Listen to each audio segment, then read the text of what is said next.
కొందరు అవిశ్వాసులైన మేమి, వారు అవిశ్వాసులైనందున దేవుడు నమ్మదగిన వాడు కాకపోవునా? అట్లా అనరాదు. నీ మాటలో నీవు నీతిమంతుడుగా తీర్చబడినట్లును, నీవు యాజ్యమాడినప్పుడు గెలుచున్నట్లును అని వ్రాయబడిన ప్రకారము ప్రతి మనుష్యుడును అబద్ధికుడుగా గాని దేవుడు సత్యవంతుడుగా కాక తీరడు. చూడండి, ప్రతి మనుష్యుడును అబద్ధికుడును గాని అబద్ధికుడును గాని దేవుడు సత్యవంతుడు కాక తీరడు. మన దుర్నీతి దేవుని నీతిని ప్రసిద్ధి కలుగు చేసి ఈయన ఎడల ఏమందుము? ఉగ్రతను చూచుచు దేవుడు అన్యాయస్తుడగునా? నేను మనుషుల రీతిగా మాట్లాడుచున్నాను అట్లా అనరాదు. అట్లయిన ఎడల దేవుడు లోకమునకు ఎట్లు తీర్పు తీర్చును? ఇక్కడ ఈ మాటలు మనం చదివినప్పుడు ప్రభునందు ప్రియమైనటువంటి వాళ్ళరా, ఇక్కడ నిజంగా క్రీస్తు యొక్క రాజ్య పౌరులుగా ఎవరైతే ఉంటారని రాయబడుతుందో చూడండి, వారు తమ పాప విషయంలో చనిపోయి క్రీస్తులో కూడా సమాధి చేయబడినటువంటి వారు. దేవునికి స్తోత్రం, హల్లెలూయా.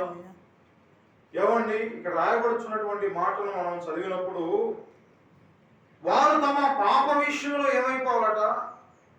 పరలోక రాజ్య పౌరత్వం కావాలంటే, అక్కడ రాజ్య సభ్యులుగా ఉండాలంటే ఒకటి వారు తమ పాప విషయంలో చనిపోవాలి. ఇదైనా ఒకవేళ నీలో ఏదైనా పాపం ఉన్నట్లయితే ఆ పాపము ఆ నీతిని నెరవేర్చేటువంటిది కాదు. నీలో ఉన్నటువంటి ప్రతి పాపమును కడుక్కోవాలి, శుద్ధి చేసుకోవాలి. ఆ దుర్నీతి నుంచి నువ్వు విడిపించబడి యేసు ప్రభు నిజమైన దేవుడు నోటితో ఒప్పుకొని ఆయన మార్గంలో నువ్వు ప్రయాణం చేస్తున్నప్పుడు అనేకమైన కష్టాలు వస్తాయి, శ్రమలు వస్తాయి, నష్టాలు వస్తాయి. అయినప్పటికీ ఆ కష్టం వచ్చినప్పుడు, నష్టం వచ్చినప్పుడు, శ్రమ వచ్చినప్పుడు మనం బాధపడాల్సినటువంటి అవసరత లేదు. ఒకవేళ శ్రమ వచ్చినప్పుడు లేకపోతే ఎవరు నేను దూషించినప్పుడు నువ్వేం చేయకూడదు? నీవు ఎదురు దూషించకూడదు.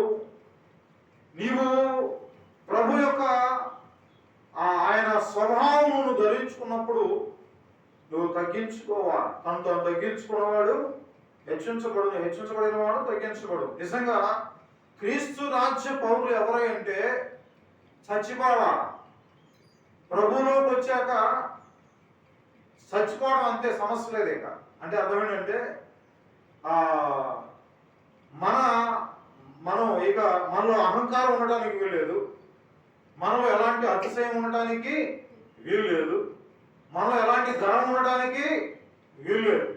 ప్రభువులో కూడా ఎలాంటి గర్వం లేదు, ప్రభువులో ఎలాంటి అతిశయం లేదు. దావీదు మహారాజు అంటాడు, కొందరు గుర్రములు బట్టి రథములు బట్టి అతిశయపడదురు, నేనైతే నా దేవుని బట్టి అతిశయిస్తున్నా. ఈ దినము మనం ఎందుకని ఈ విధంగా ఉండాలి? క్రీస్తు రాజ్య పౌరులు ఉండాలంటే క్రీస్తును హృదయంలో చేర్చుకోవాలి, క్రీస్తు వలె జీవించాలి. ఎలా జీవించాలట? క్రీస్తు వలె. పొరుగువారిని ఏదైనా అన్నప్పటికీ నువ్వేం చేయాలి? తగ్గించుకోవాలి.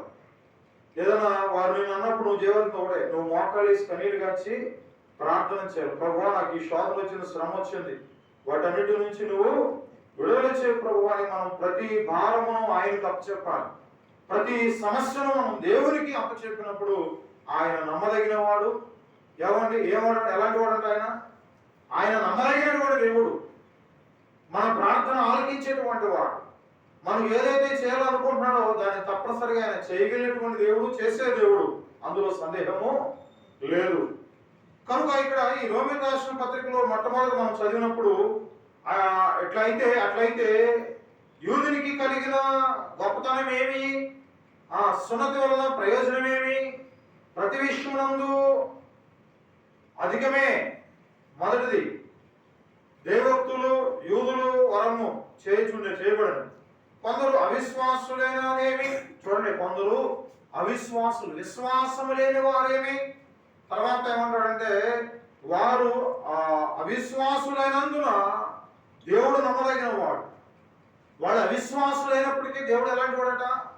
ఆయన నమ్మదగినటువంటి వాడు, ఆయన మార్పు లేనివాడు, మారని దేవుడు. హల్లెలూయా. చూడండి, ఆయన నమ్మదగినటువంటి వాడు కాకపోవునా ఒకవేళ అవిశ్వాసులు అయినందున ఆయన ఒకవేళ మారిపోతాడా?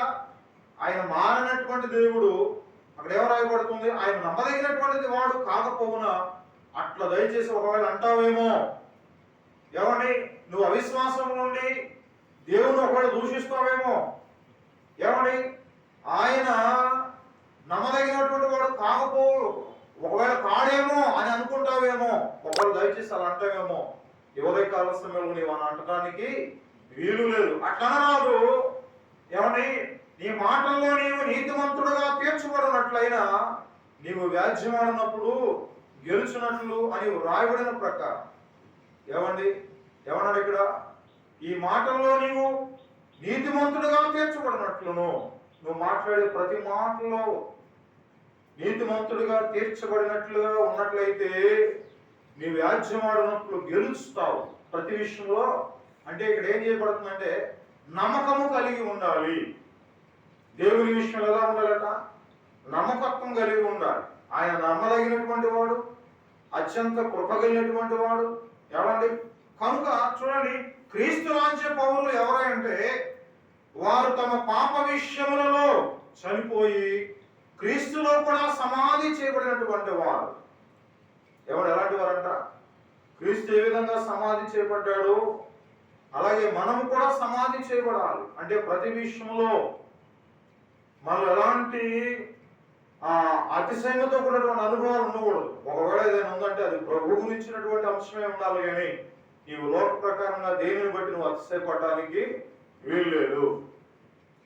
ఇలాంటి అనుభవం కలిగినటువంటి వారు ఎవరి? క్రీస్తు రాజ్య పౌరులు.